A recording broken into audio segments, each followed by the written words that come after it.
வணக்கம் மக்களே, உங்கள் எல்லாரையும் இந்த டீ டைம் ரேடியோக்கு வெல்கம் பேக் பண்ணுறது உங்களின் இவள். ஹோப் எல்லாரும் சிறப்பாக இருப்பீங்கன்னு நம்புகிறேன். நானும் சூப்பராக இருக்கேன். எல்லாரும் கதையில் அடுத்து என்ன நடந்துச்சு அப்படின்றது தெரிஞ்சுக்க ரொம்பவே ஆர்வமாக இருப்பீங்க. குழலியும் அந்த இனியவள் யார் அப்படின்றத தெரிஞ்சுக்க ரொம்பவே ஆர்வமாக இருக்கா. முகில்கிட்ட கேட்போமா வேணாமா அப்படின்ற பல கேள்விக்கு அப்புறம் ஒரு வழியா முகில்கிட்டையும் இனியவள் யாரு அப்படின்றதே கேட்டுட்டா. இப்போ முகில் அதுக்கான கேள்விக்கு பதில் சொன்னானா இல்லையா அப்படின்றத இன்னைக்கு கதையில பார்க்கலாம். ஒருவேளை இப்போ நான் சொல்றது உங்களுக்கு ஒண்ணுமே புரியலனா நீங்க இன்னும் இந்த ஸ்டோரியை கேட்கலன்னு நினைக்கிறேன். இதுவரை 5 எபிசோட் சூப்பராக சொல்லி முடிச்சிட்டேன். மிஸ் பண்ணவங்க போய் கேட்டுட்டு வந்து இந்த கதையை கேளுங்க. கண்டிப்பாக உங்களுக்கும் அடுத்து என்ன நடந்துச்சு அப்படின்றத தெரிஞ்சுக்க ஆர்வமாக இருப்பீங்க. இப்போ நம்ம கதைக்குள்ளே போகலாம். பார்த்த முதல் நாளே எபிசோட் 6. குழலிக்குள்ள 1000 கேள்வி இருந்துச்சு.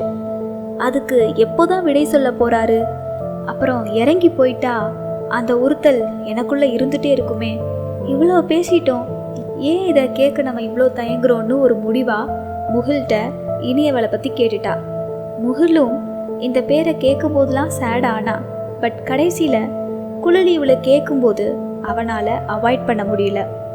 இனியவள் யாருன்னா இப்போ நீங்கள் எல்லாரும் மேலே பார்க்கணும். ஏன்னா இப்போ ஓடுறது முகிலோட ஃப்ளாஷ்பேக். அப்போதான் +2 முடித்தேன். கஷ்டப்பட்டு படித்து நல்லா ஸ்கோர் பண்ணேன். ஆனால் என்னோட ஆசை சிவில் இன்ஜினியர் படிக்கணும் அப்படின்னு. ஆனால் என்னோடய ஃபினான்ஸ் சிச்சுவேஷன் என்னால் படிக்க முடியல. அது மட்டும் இல்லாமல் எங்கள் அப்பாவும் குடிச்சிட்டு இருப்பார். அதனால் பெருசாக எனக்கு எந்த உதவியும் பண்ணலை. சரி, நானும் வேறு வழி இல்லாமல் இன்ஜினியரிங் கனவை மறந்துட்டு சயின்ஸ் காலேஜில் சேர்ந்தேன். காலேஜ் ஃபஸ்ட் இயர் ஜாயின் பண்ணேன். பிஎஸ்சி ஃபிசிக்ஸ் தான் எடுத்தேன். ஸோ எல்லார் மாதிரி நானும் செமஸ்டர் வந்தால் தான் படிப்பேன். இன்டர்னல்லாம் சுத்தம். ஏதோ எனக்கும் 4-5 ஃப்ரெண்ட்ஸ் கிடைச்சாங்க. எப்போவுமே கூட இருப்பாங்க. அவங்களோட சேர்ந்து தான் ஜாலியாக அரட்டை அடிச்சுட்டு சில நேரம் கிளாஸ் அட்டன் பண்ணுவேன். சில நேரம் பங்க் பண்ணிவிட்டு ஜாலியாக சுற்றிட்டுருப்பேன். அப்போது எனக்கு லைஃப்பில் எந்த கஷ்டமும் தெரில. சில நேரம் வீட்டுக்கு போவேன். பட் அப்பா பண்ணுற விஷயம்னாலேயே நான் சம்டைம்ஸ் வீட்டுக்கு போக மாட்டேன். ஃப்ரெண்ட்ஸோட ஹாஸ்டலில் தங்குறது, இல்லைன்னா ஃப்ரெண்ட்ஸோட வீட்டில் தங்கிப்பேன். இப்படி தான் என்னோடய ஃபஸ்ட் இயரில் பாதி லைஃப் ஓடிச்சு. அப்போ தான் அவளை பார்த்தேன். எவளை? அதை தெரிஞ்சுக்கிறதுக்கு முன்னாடி ஒரு நல்ல பாட்டு கேட்டுட்டு வந்துடலாம். நம்பிராஜன் மற்றும் ரஞ்சித் ரங்கராஜன் இவங்க 2 பேருடைய இயக்கத்தில் கே. சுரேஷ், தியாகு மற்றும் கலாரஞ்சனி இவங்க எல்லாரும் இணைந்து நடித்த படம் தான் மஞ்சள் நிலா. இந்த படம் 1982 வெளியாச்சு. இளையராஜா அவர்களோட இசையில், புலமைப்பித்தன் அவர்களோட வரிகளில் அசோக் அவர்கள் பாடின பாடல் தான் காற்றே யாழ் மீட்டு. இந்த அருமையான பாடல் உங்களுக்காக வந்துட்டே இருக்கு. கேட்டுட்டு வாங்க. தொடர்ந்து நம்ம கதையில் என்ன நடந்துச்சு அப்படின்ற பாடல் உங்களோட ஃபேவரேட்டாக இருக்கும்னு நம்புகிறேன். முகிலோட ஃப்ளாஷ்பேக்கை பற்றி பார்க்குறோம் இல்லையா? கடைசியாக யாரையோ பார்த்தேன்னு சொன்னால, அது யாராக இருக்கும்? வாங்க கதைக்குள்ளே போகலாம். குழலியும் ரொம்ப ஆர்வமாக கேட்டுகிட்டே வரா. சொல்லுங்க, யாரை பார்த்தீங்க அப்படின்னு குழலியும் கேட்குறா. ஒரு நாள் காலேஜ் எப்பயும் போல் முடிஞ்சிச்சு. பெல்லும் அடிச்சிச்சு. நான் என் ஃப்ரெண்ட்ஸோட வெளியே கிளம்பிட்டேன். அப்போது காலேஜ் தாண்டி கொஞ்சம் தூரம் நடந்து போய் தான் பஸ் ஏறணும். ஏன்னா அங்கே தான் பஸ் ஸ்டாப் இருக்குது. அப்போது நாங்களும் நிற்கிறோம், பக்கத்தில் பொண்ணுங்களும் நிற்கிறாங்க. அப்போது அங்கே ஒரு பாட்டி பஸ் ஸ்டாப் வழியாக நடந்து வந்தாங்க. பார்க்கவே ரொம்ப பாவமாக இருந்துச்சு. அவங்க ரொம்ப பசியில் இருந்தாங்க. அது மட்டும் இல்லாமல் ரொம்ப டயர்டாக இருந்தாங்க. அவங்க வயசுக்கு ரோட்டில் எல்லார்ட்டையும் கை நீட்டி பசிக்குது, ஏதாவது வாங்கித்தாங்க அப்படின்னு கேட்டுட்டு இருந்தாங்க. அதை பார்க்குறதுக்கு எனக்கே ரொம்ப கஷ்டமாக போச்சு. அவங்களுக்கு ஏதாவது பண்ணணுமே அப்படின்னு நான் இங்கே நின்று யோசிச்சுட்டு இருந்தேன். அந்த கேப்பில் பாட்டி பசியில் அங்கேயே ஸ்பாட்டில் மயங்கி விழுந்துட்டாங்க. எனக்கு அதை பார்த்துட்டு கையும் இல்லை காலும் இல்லை. ஐயோ, பாட்டியை போய் காப்பாற்றணுமேனு நான் ஹெல்ப் பண்ண போனப்போ என் ஃப்ரெண்டு, டேய் வேணாண்டா, ஏதாவது பிரச்சனையாகிற போகுதுடா அப்படின்னு சொல்லி என்னை தடுத்து நிறுத்திட்டான். அதே சமயம் யாரும் ஹெல்ப் பண்ண போகலை. எல்லாருமே தேவையில்லாத பிரச்சனை வரும்னு தான் யோசிச்சாங்களே தவிர யாரும் ஹெல்ப் பண்ண போகலை, என்னையும் விடலை. அப்போ தான் எக்ஸ்கியூஸ் மீ, கொஞ்சம் விளைக்கிறீங்களா அப்படின்னு ஒரு குரல் கேட்டுச்சு. நான் பின்னாடி திரும்பி பார்த்தேன். அப்போ ஒரு பொண்ணு என்னை தாண்டி தான் போனாங்க. ஓடி போய் அந்த பாட்டிக்கு உதவி பண்ணாங்க. தன்னோட பேக்கில் இருந்த வாட்டர் பாட்டிலை எடுத்து பாட்டியோட முகத்தில் தெளித்து அவங்கள முழிக்க வச்சிட்டாங்க. அப்புறம் குடிக்கிறதுக்கு தண்ணியும் கொடுத்தாங்க. ஒரு வழியாக அந்த பாட்டிக்கு சுயநினைவு வந்துச்சு. என்னாச்சு பாட்டி, ஏன் மயங்கிட்டீங்க அப்படின்னு கேட்டதுக்கு, இல்லை தாயி, சாப்பிட்டு 2 நாள் ஆகுது, அதான் பசி மயக்கம், வேற ஒன்றும் இல்லை அப்படின்னு சொன்னதை கேட்ட உடனே அந்த பொண்ணு தன்னோட பேக்கில் இருந்த சாப்பாடை எடுத்து கொடுத்தாங்க. அது மட்டும் இல்லாமல் கை செலவுக்கு கொஞ்சம் பணமும் கொடுத்தாங்க. அந்த பாட்டி, இல்லை தாயி வேணாம், இதெல்லாம் எதுக்கு அப்படின்னு கேட்டப்போ கூட, பரவாயில்ல பாட்டி வச்சுக்கோங்க, நானும் உங்கள் பேத்தி மாதிரி தானே, இருக்கட்டும் வச்சுக்கோங்கன்னு சொல்லிட்டாங்க. அதுக்கப்புறம் அந்த பொண்ணு அந்த இடத்துல இருந்து கிளம்பிட்டாங்க. அப்புறம் என்னாச்சு முகில், சொல்லுங்க அப்படின்னு குழலி கேட்குற மாதிரி நீங்களும் ஆர்வமாக இருப்பீங்க.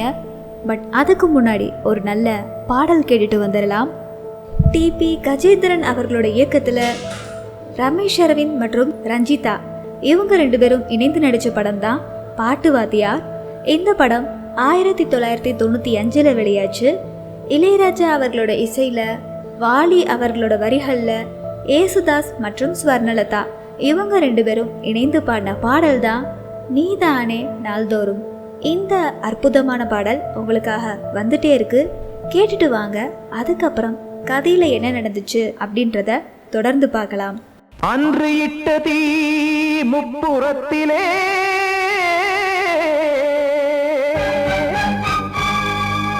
கொன்றடித்தது தீய சக்தியை.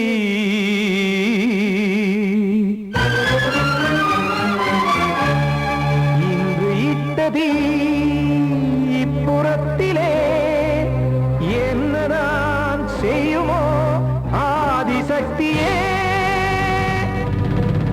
நீதானே நாள்தோறும் நான் பாடக் காரணம், நீ எந்த நெஞ்சோடு நின்றாடும் தோரணம்.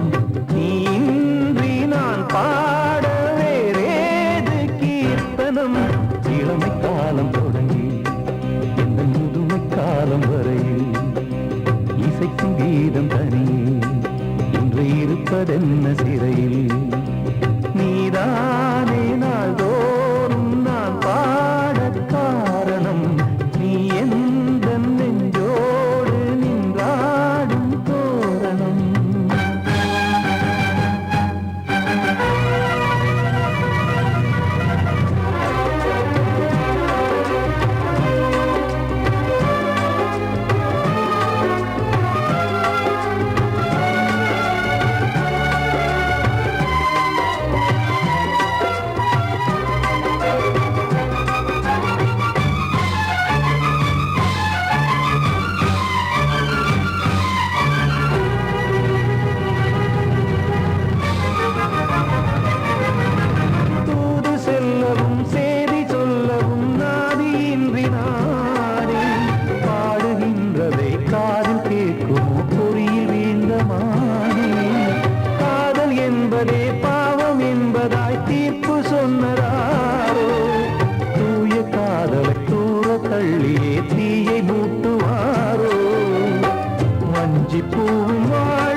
காக்க வேண்டியே கையை நானும் ஏந்தினேன்.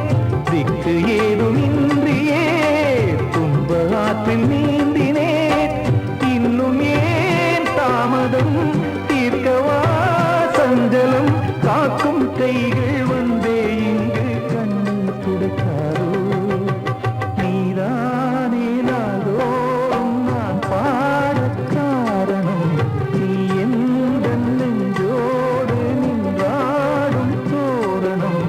நீ இன்றி நான் பாட வேறேது கீர்த்தனம். இளமை காலம் தொடங்கி எந்த முதுமை காலம் வரையில் இசைக்கும் வீதம் தனியே என்று இருப்பதென்ன சிறையில். நீதானே நாள்தோறும் நான் பாடக் காரணம். எந்த நெஞ்சோடு நின்றாடும் தோரணம். கடைசியாக கேட்ட பாடல் உங்களின் மனம் கவர்ந்த பாடலாக இருக்கும்னு நம்புகிறேன். உதவி பண்ணிட்டு அந்த பொண்ணு போயிட்டாங்க. அதுக்கப்புறம் என்ன நடந்துச்சு அப்படின்றத தெரிஞ்சுக்க வாங்க கதைக்குள்ளே போகலாம். அந்த பொண்ணோட உதவி குணத்தை பார்த்துட்டு நான் அன்னைக்கு பூரா அந்த பொண்ணோட ஞாபகமாக தான் இருந்தேன். ச்சே, எல்லாரும் அமைதியாக தான் இருந்தாங்க. அந்த பொண்ணுக்கு மட்டும் ஏன் அப்படி தோணுச்சு? இந்த வயசுலேயே இவ்வளோ நல்ல பொண்ணா ஹெல்பிங் மைண்டடாக இருக்காங்களே. நான் என்ன நினச்சேனோ அதைத்தான் அவங்களும் செஞ்சுருக்காங்க. அந்த பொண்ணை பாராட்ட கூட இல்லையே.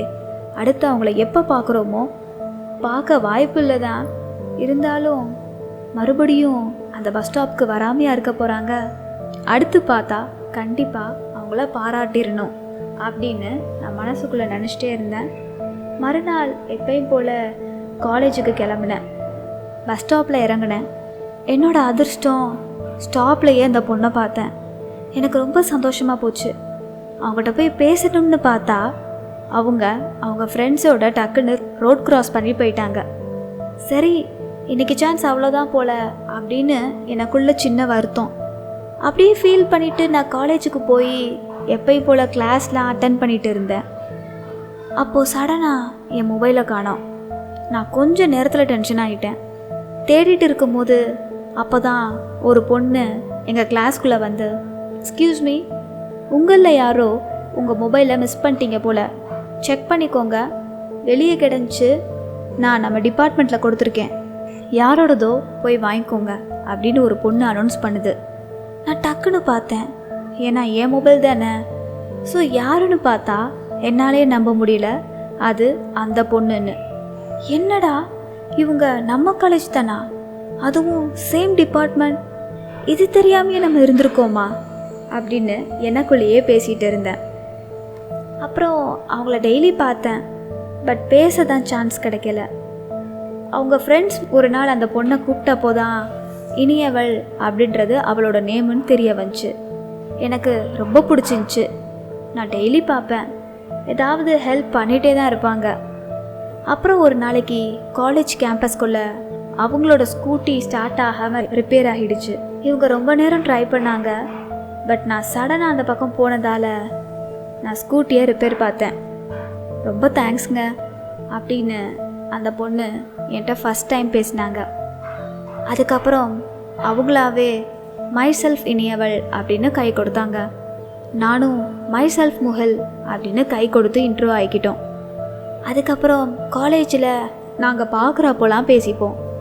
ஒரு ஸ்டேஜில் நல்லா க்ளோஸ் ஆனோம்.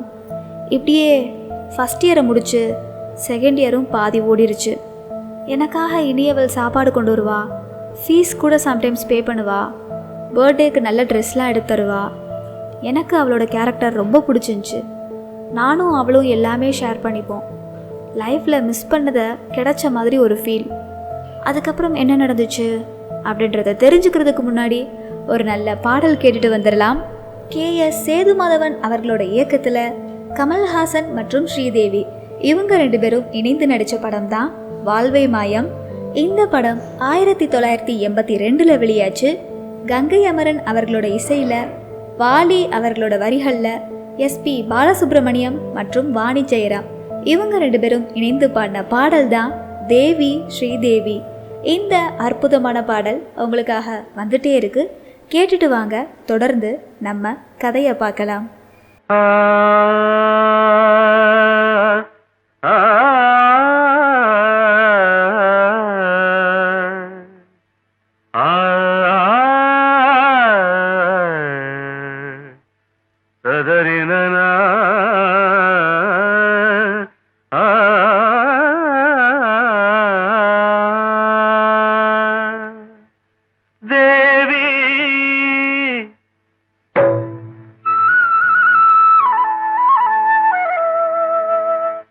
ஸ்ரீதேவி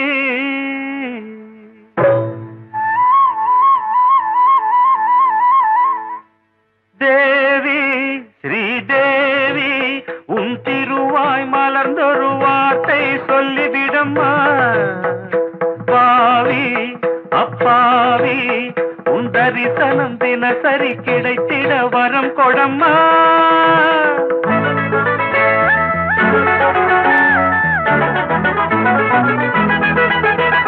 தேவி ஸ்ரீதேவி உன் திருவாய் மலர்ந்தொரு வார்த்தை சொல்லிவிடம்மா.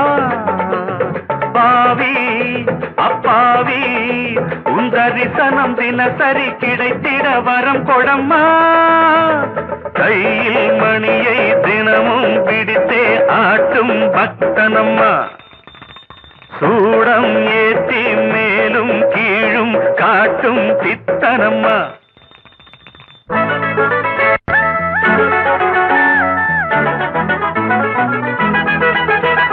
தேவி ஸ்ரீதேவி உன் திருவாய் மலர்ந்தொரு வார்த்தை சொல்லிவிடம்மா. பாவி அப்பாவி உன் தரிசனம் தினசரி கிடைத்திட வரம் கொடம்மா.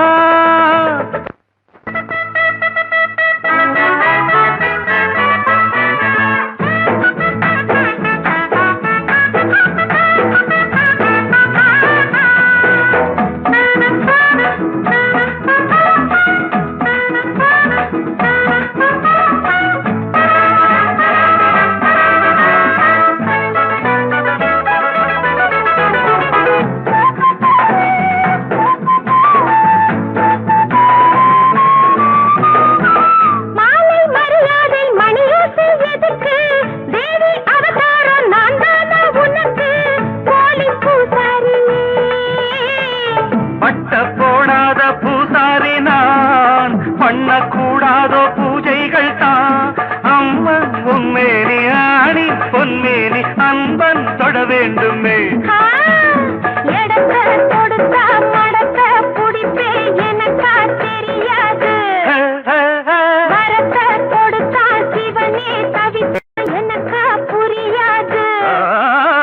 தேவி ஸ்ரீதேவி உன் திருவாய் மலர்ந்தொரு வார்த்தை சொல்லிவிடம்மா. பாவி அப்பாவி உன் தரிசனம் தினசரி கிடைத்திட வரம் கொடம்மா.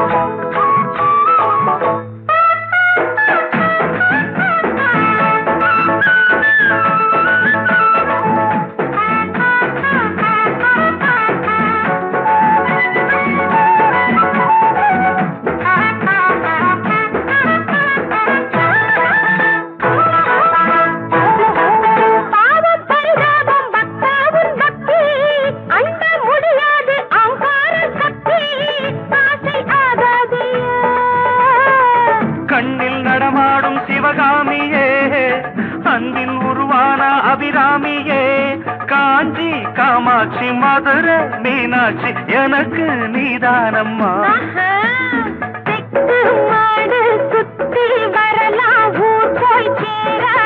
தரின தரந்தர ஒரு தலராகம் மயக்கம் தீராது. தேவி ஸ்ரீதேவி உன் திருவாய் மலர்ந்தொரு வார்த்தை சொல்லிவிடம்மா. பாவி அப்பாவி உன் தரிசனம் தினசரி கிடைத்திட வரம் கொடம்மா. கடைசியாக கேட்ட பாடல் எல்லாரும் ரசித்து கேட்டிருப்பீங்கன்னு நம்புகிறேன். இப்போ நம்ம கதைக்குள்ளே போகலாம். நல்லா தானே முகில் போயிட்டுருக்கு, மேலே சொல்லுங்க. அதுக்கப்புறம் என்ன ஆச்சுன்னு குழலி ஆர்வமாக கேட்குறா. அடுத்து என்ன ஆச்சுன்னா, இனியவள் கேரக்டர் மட்டும் இல்லை, நல்லாவும் படிப்பா.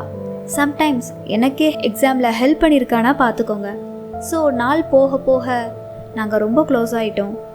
நாங்கள் பழகிறத பார்த்துட்டு என் ஃப்ரெண்ட்ஸ்லாம் ஓட்ட ஆரம்பிச்சிட்டாங்க. டேய் என்னடா அப்படியா இப்படியான்னு. டேய் அதெல்லாம் ஒன்றும் இல்லைடா, நாங்கள் நல்லா ஃப்ரெண்ட்ஸுடா அப்படின்னு என் ஃப்ரெண்ட்ஸுக்கு புரிய வச்சேன். ஸோ எல்லாமே நல்லா தான் போயிட்டு இருந்துச்சு. அன்னைக்கு ஒரு நாள் இனியவள் காலேஜுக்கு வரலை. என்னாச்சுன்னே தெரில. எப்பயும் ஏதாவதுனா மெசேஜ் பண்ணுவா, இல்லைன்னா கால் பண்ணுவா. அன்னைக்கின்னு அவள் எதுவுமே பண்ணலை. சரி நானும் கால் பண்ணி பார்த்தா ஸ்விட்ச் ஆஃப். அப்புறம் அவள் ஃப்ரெண்ட்ஸ் மூலமாக தான் தெரிஞ்சிச்சு அவள் காலேஜுக்கு 3 நாளாக லீவுன்னு. அந்த 3 நாள் எனக்கு நரகம் மாதிரி போச்சு. அவளோட பேசாமல் அவளை பார்க்காம என்னால் இருக்க முடியல. அந்த 3 நாள் எனக்கு ஒரு யுகம் மாதிரி போச்சு. எதுலேயுமே இன்ட்ரெஸ்ட் இல்லாமல் சுற்றிட்டு இருந்தேன்.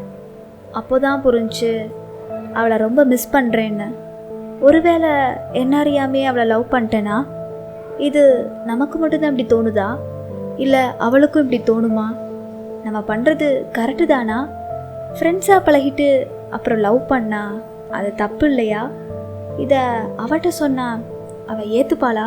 இந்த மாதிரி பல கேள்வி எனக்குள்ளே ஓடிட்டு இருந்துச்சு. இருந்தாலும் நான் எதையுமே வெளிக்காட்டிக்கலை.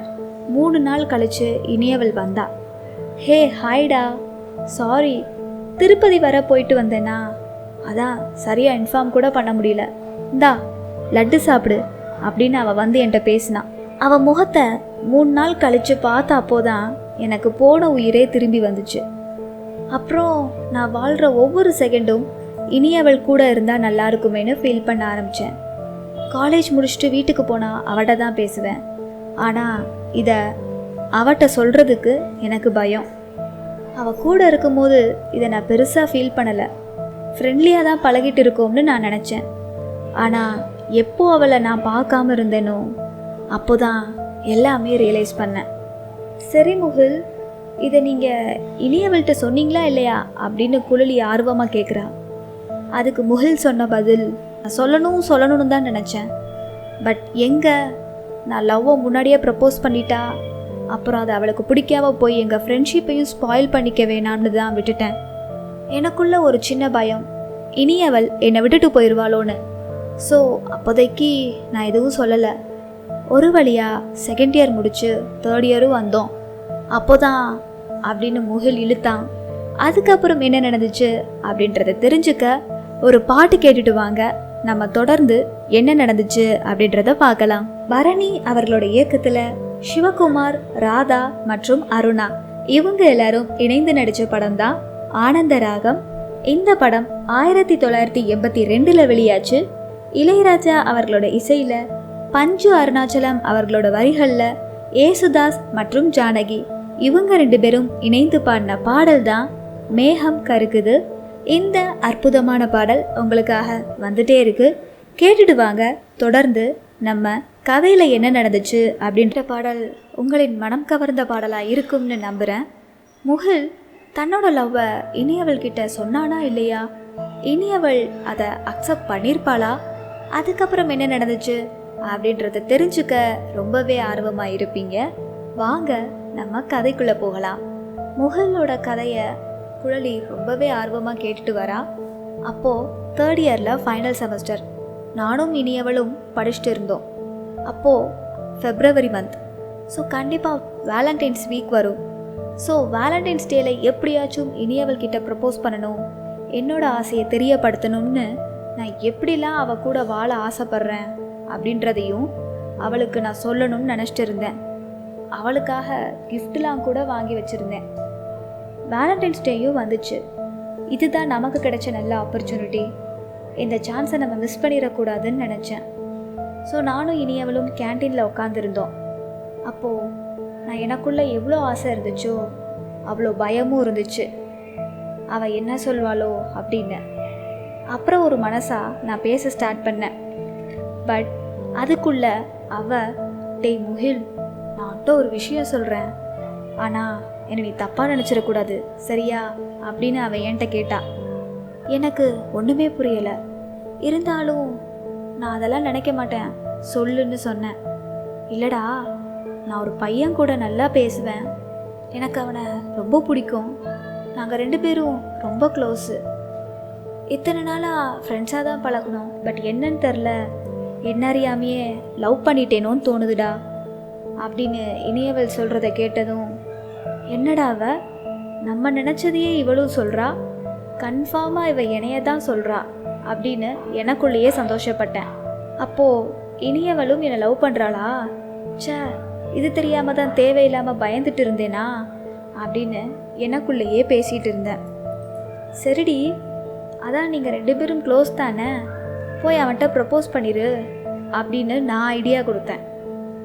நான் சொன்னால் அவன் ஒத்துப்பானா இல்லை ரிஜெக்ட் பண்ணிடுவானா அப்படின்னு என்கிட்ட கேட்டா. அதெல்லாம் ஒன்றும் இல்லை, உன்னை கண்டிப்பாக ஏற்றுப்பான், மேபி சேம் தாட் அவனுக்கும் வந்தால் என்ன பண்ணுவ, ஸோ போய் சொல்லிடுன்னு சொன்னேன். ஆமாம், என்கிட்ட கூட சொல்லலை, பையன் யாரு அப்படின்னு நான் கேட்டதுக்கு, அதுவாடா நம்ம பக்கத்து கிளாஸு கிளப் மெம்பராக இருக்கான், அதில் தான் எனக்கும் பழக்கம் ஆச்சு, அதோ போகிறான் பாரு அவன்தான்டா, சரி இரு முகில் நான் போய் பேசிட்டு வந்துடுறேன் அப்படின்னு அவள் எந்திரிச்சு போயிட்டான். எனக்கு அந்த செகண்ட் உலகமே இருண்டுருச்சு, சுற்றி என்ன நடக்குதுன்னே தெரில. அப்போது இனியவள் இவ்வளோ நேரம் என்னை பற்றி பேசலை, என்ன லவ் பண்ணலை, வேற யாரையோ பண்ணுறா, நான் தான் தப்பாக நினச்சிட்டேன் போல, நான் மட்டும்தான் அவளை லவ் பண்ணியிருக்கேன் போல அப்படின்னு நினச்சி நான் மனசளவில் ரொம்ப உடஞ்சிட்டேன். நான் இதுவரை இப்படி எதுக்காகவும் ஃபீல் பண்ணதில்லை, அழுததும் இல்லை, பட் அன்னைக்கு அழுதேன். நான் ஆசைப்பட்டது கிடைக்காம போயிருச்சேன்னு அவ்வளோ கஷ்டப்பட்டேன். அதுக்கப்புறம் நான் அந்த ஆசையை எனக்குள்ளேயே புதைச்சிட்டேன். அவட்ட நான் சொல்லவே இல்லை. காலேஜும் முடிஞ்சிச்சு. அதுக்கப்புறம் நான் என்னோடய ஜாப் விஷயமாக அலைஞ்சனால அவள் கூட பெருசாக கான்டாக்ட்லேயும் இல்லை. லாக்டவுனில் மாட்டிக்கிட்டு அப்படியே 2 வருஷம் ஓடிருச்சு. இப்போது பாட்டி அவங்க பேத்தி நேமை சொன்ன உடனே எனக்கு அவன் ஞாபகம்தான் வந்துச்சு. ஆனால் அது அவளாக இருக்க வாய்ப்பில்லை தான், ஏன்னா ஒரே பேரில் எத்தனையோ பேர் இருப்பாங்க இல்லையா. பட் நான் ஏன் மனசில் வேண்டிக்கிறது அது அவளாக இருந்துடக்கூடாதுன்னு தான் அப்படின்னு சொல்லி முகில் தன்னோட ஃப்ளாஷ்பேக்கை முடிக்கிறான். இதை கேட்ட குழலி எப்படி ரியாக்ட் பண்ணா, அதுக்கப்புறம் என்ன பேசுனா அப்படின்றத தெரிஞ்சுக்கலாம். அதுக்கு முன்னாடி ஒரு நல்ல பாட்டு கேட்டுட்டு வந்துடலாம். ஐவி சசி அவர்களோட இயக்கத்தில் விஜயகுமார், ஸ்ரீதேவி மற்றும் ரவிக்குமார் இவங்க எல்லாரும் இணைந்து நடித்த படம் தான் பகலில் ஒரு இரவு. இந்த படம் 1979 வெளியாச்சு. இளையராஜா அவர்களோட இசையில், கண்ணதாசன் அவர்களோட வரிகளில் எஸ்பி பாலசுப்ரமணியம் அவர்கள் பாடின பாடல் தான் பொன்னாரம் பூவாரம். இந்த அற்புதமான பாடல் உங்களுக்காக வந்துட்டே இருக்கு, கேட்டுட்டு வாங்க. தொடர்ந்து நம்ம கதையை தொடரலாம்.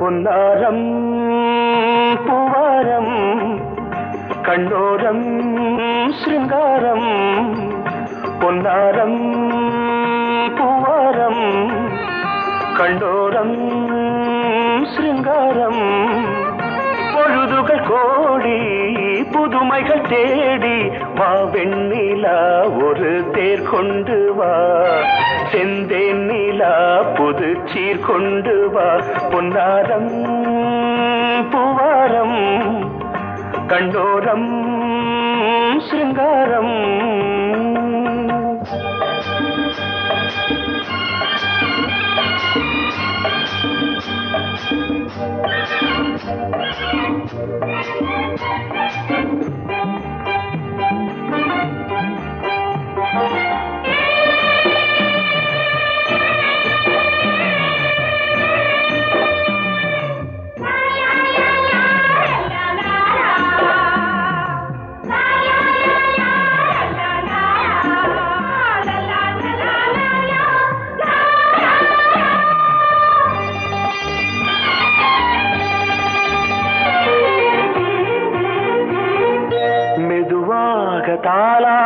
சொல் தென்றலே சொல் தென்றலே மேலாடை சதுராட வா தென்றலே வா தென்றலே அழகிறதம் அசைகிறது ஊர்வலமாய் வருகிறது வா பண்பாடு மாறாத தென் பாங்கு பூவே காலமெல்லாம் தேன் நிலவுதான் பொன்னாரம் பூவாரம் கண்ணோரம் சிருங்காரம்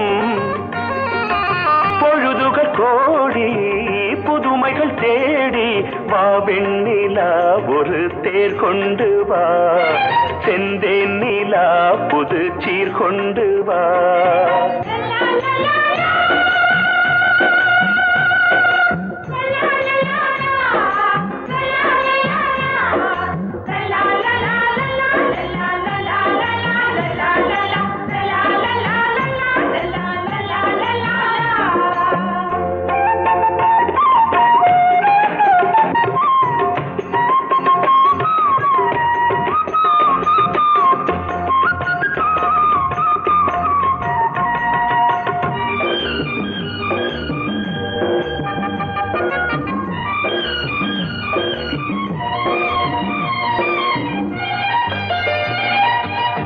சிந்தாத மணிமாலை உன் புன்னகை செவ்வான விண்மீன்கள் உன் கண்களே சிறிய இடை கொடியளக்க அழகு நடை மணி ஒலிக்க செந்தூரம் கலையாத தெய்வாம்சராணி காலமெல்லாம் தேன் நிலவுதான் பொன்னாரம் பூவாரம் கண்டோரம் சிருங்காரம் பொழுதுகள் கோடி புதுமைகள் தேடி வா வெண்ணிலா ஒரு தேர் கொண்டு வா செந்தேன் நிலா புது சீர் கொண்டு வா பொன்னாரம் பூவாரம் கண்ணோரம் சிருங்காரம்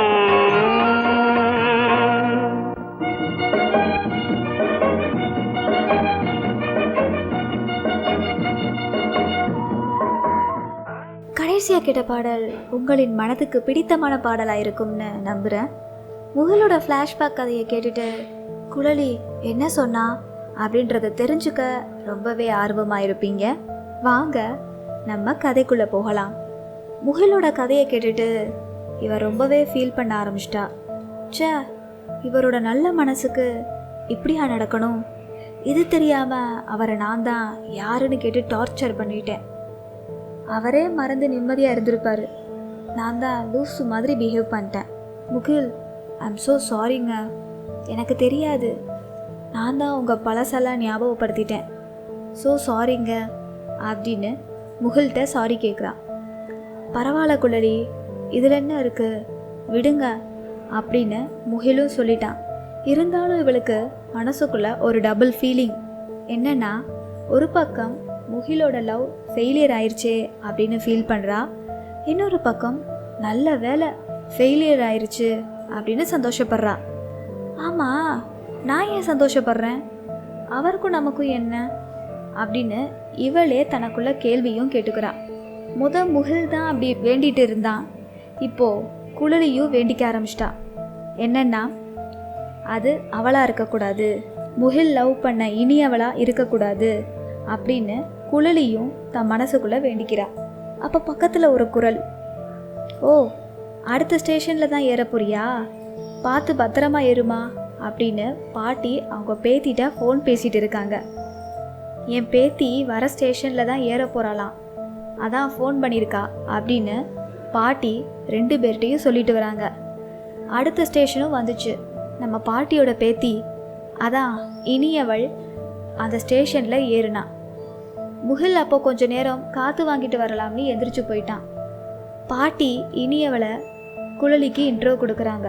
குழலி அவளை பார்த்தது இல்லைல்ல, ஸோ அவள் எப்பயும் போல சாதாரணமாக பேசுகிறா. இங்கே இன்னொரு தம்பியும் இருந்தான். அவன் தான் எனக்கு உதவி பண்ணான்.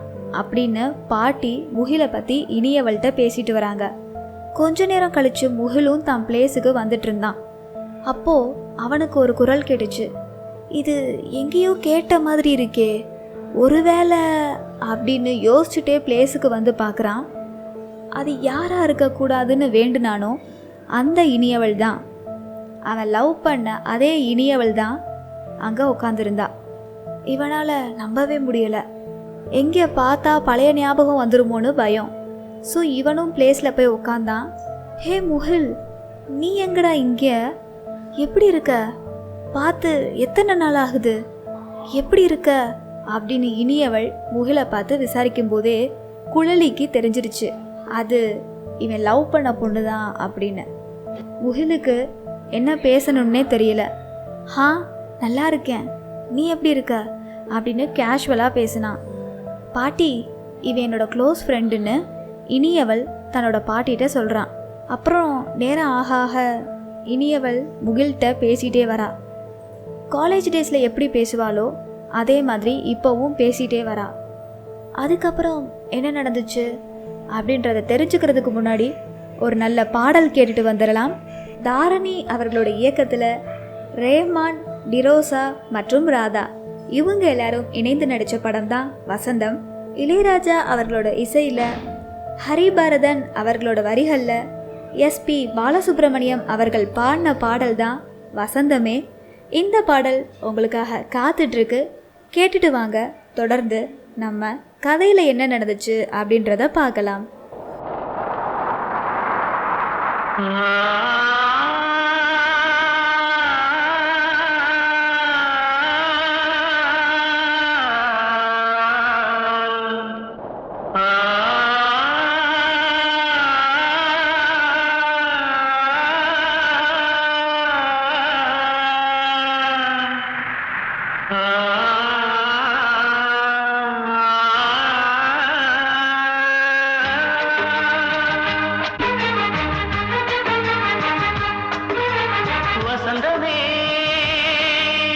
வசந்தமே வசந்தமே மயங்குதே கலங்குதே இதயமே, கண்ணிலே மேகம் நெஞ்சிலே சோகம் கூடுதம்மா, முள்ளிலே வீழும் மல்லிகை போலே வாடுதம்மா, வாழ்வே நீதான் வாவா. வசந்தமே வசந்தமே வசந்தமே மயங்குதே கலங்குதே இதயமே.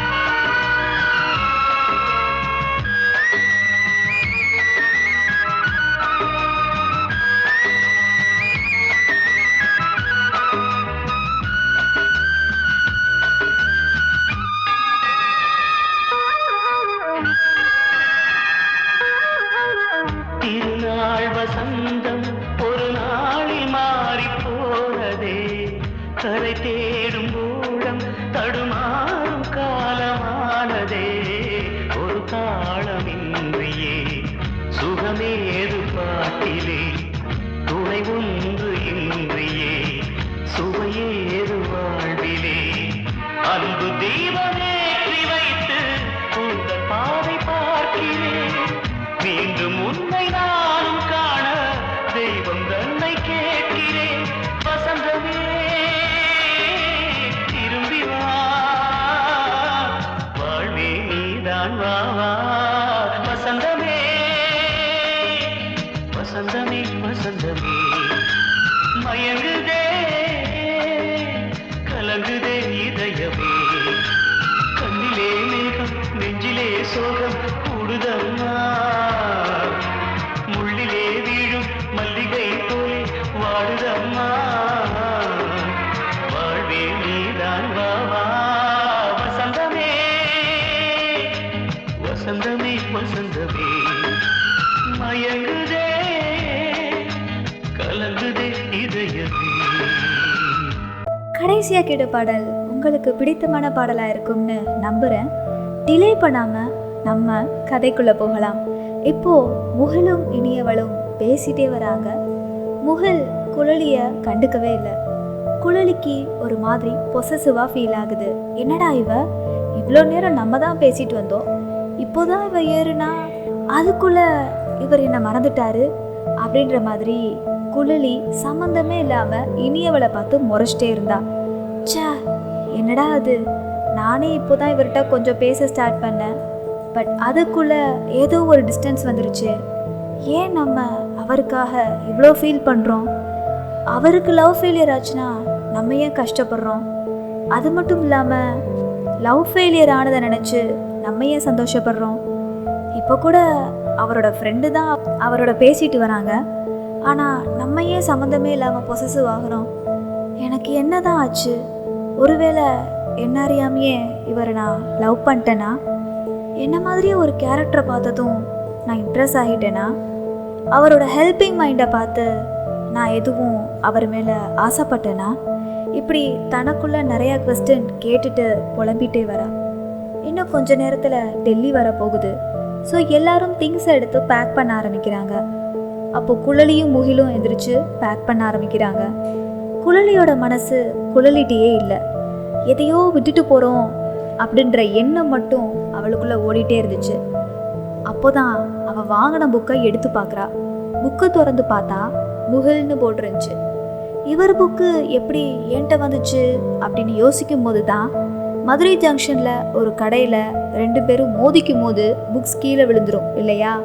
அப்போது மாற்றி எடுத்துப்பாங்க. அதை இப்போ நினச்சி பாப்பா, அப்படி ஒரு சம்பவம் நடக்காமல் இருந்திருந்தா நான் இவர்கிட்ட பேசவே ட்ரை பண்ணியிருக்க மாட்டேனோ என்னவோ அப்படின்னு இவளுக்குள்ளேயே நினச்சிக்கிறா. இப்போது தான் என்ன நினைக்கிறோம் அப்படின்றத அவளால் ஓப்பனாக முகில்கிட்ட சொல்ல முடியலை. அதனால அவனோட புக்கு இவட்ட தானே இருக்குது. ஸோ இவன் நினைக்கிறத அந்த புக்கில் எழுதுறா. புக்கை திறந்து முகில், பொதுவாக நம்மளை மாதிரியே நம்மளை பார்க்கணும்னா கண்ணாடியில் தான் பார்க்கணும். பட் நான் என்ன மாதிரியே ஒருத்தரை ஃபஸ்ட் டைம் நேரில் சந்தித்தேன்.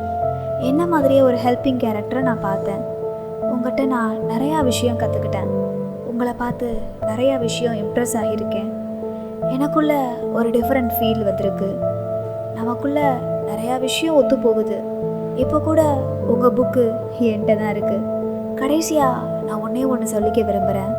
இந்த டெல்லி ஜேர்னியை நான் மறக்கவே மாட்டேன். என் லைஃப்பில் ஒரு பெஸ்ட்டு பர்சனை மீட் பண்ணியிருக்கேன். கடைசியாக ஒன்று சொல்லிக்க விரும்புகிறேன்.